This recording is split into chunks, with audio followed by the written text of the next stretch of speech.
কবিতার নাম খোকার চিড়িয়াখানা। বাংলা কবিতা।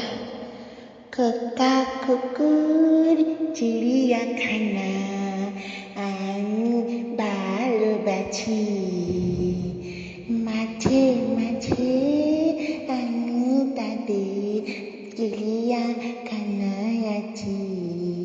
কাক বেড়ালি উট বেড়ালি জন্তু রাশি রাশি, মাঝে মাঝে আমি তাদের চিড়িয়াখানায় আছি।